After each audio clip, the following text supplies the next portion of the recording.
Hello, everyone. I hope you're all doing great. My name is Joseph Pezza. Sorry I couldn't make the meeting.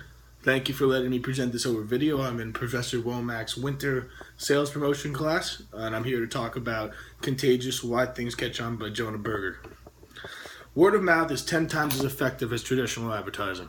But why do people talk about and share certain things rather than others?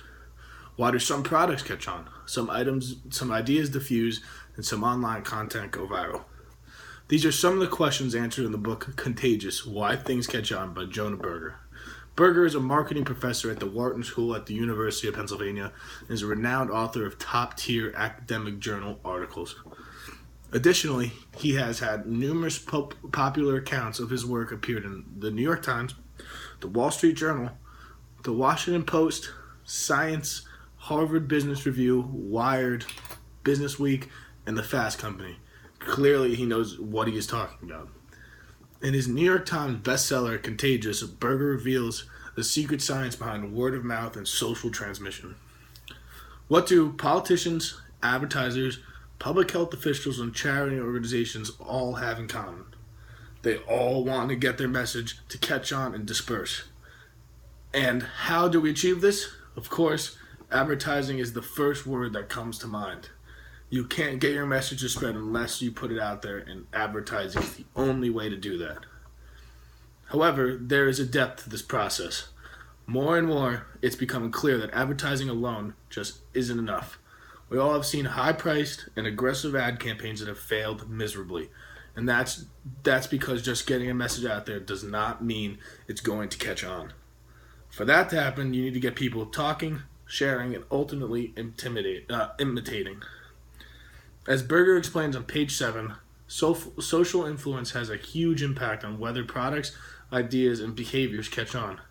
A word-of-mouth conversation by a new customer leads to an almost $200 increase in restaurant sales. And a 5-star review on Amazon.com leads to approximately 20 more books sold than a 1-star reviewed book. Doctors are more likely to prescribe a new drug if other doctors they know have prescribed it. People are more likely to quit smoking if their friends quit smoking, and get fatter if their friends become fatter. In fact, while traditional advertising is still useful, word of mouth from everyday Joes and Janes is at least 10 times more effective. So just what gets us talking and influences our behavior? This is the very question that Berger has spent much of his career investigating.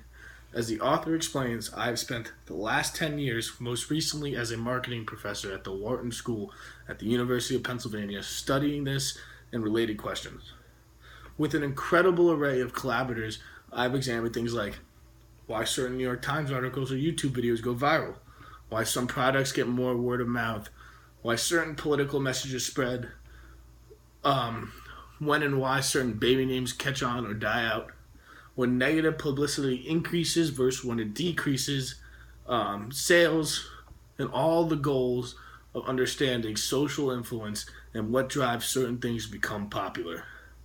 In this book, Berger explains how 6 basic principles, what he calls steps, STEPPS, drive all sorts of things to become contagious, from consumer products and policy initiatives to service and ideals within organizations.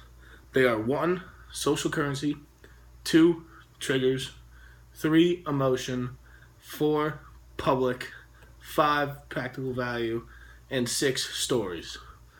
The first part, social currency, refers to how good or important something makes us look for sharing it.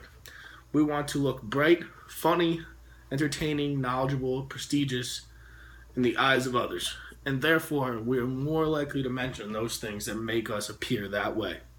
Certain talking points are naturally more interesting than others, just as certain characteristics are naturally more noteworthy. However, ideas, products, and behaviors can all be presented or manipulated in certain ways to allow them to partake more of each other.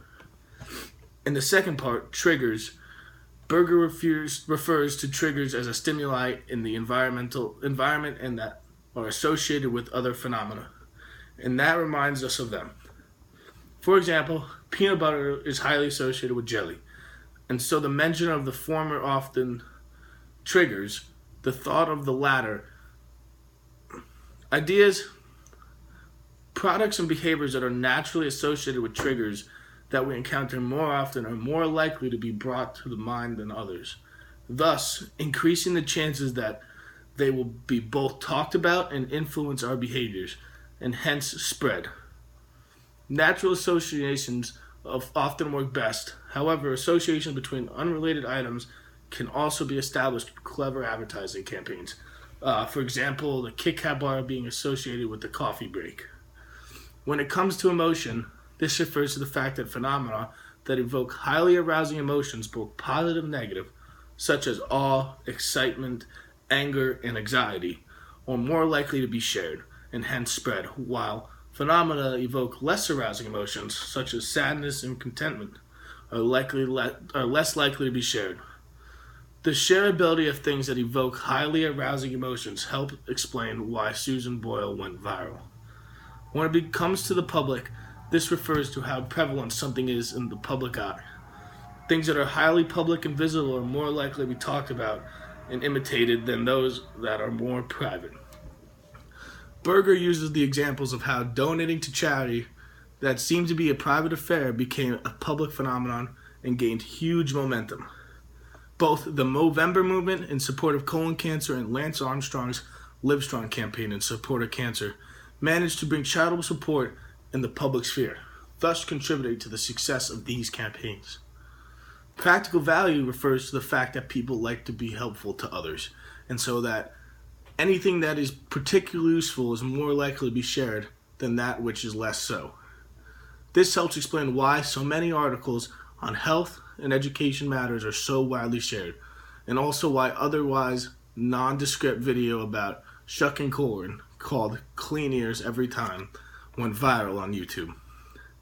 When it comes to stories, this refers to the fact that people tend to enjoy telling and hearing stories. Therefore, ideas, products, and behaviors that are wrapped in narratives, especially compelling narratives, are more likely to be shared than those that are just presented as information.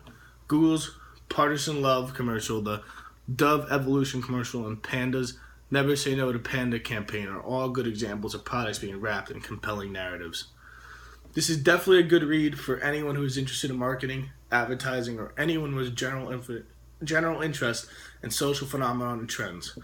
The Fast Company, unassigned, described as a playbook for marketers. The New York Times review stated that Contagious provides interesting insights into factors that can help make an idea, a video, a commercial, or a product become infectious. Finally, the Financial Times reviews it as an easy, breezy read, peppered with absorbing examples. If there was a like button underneath it, you'd probably find yourself clicking it.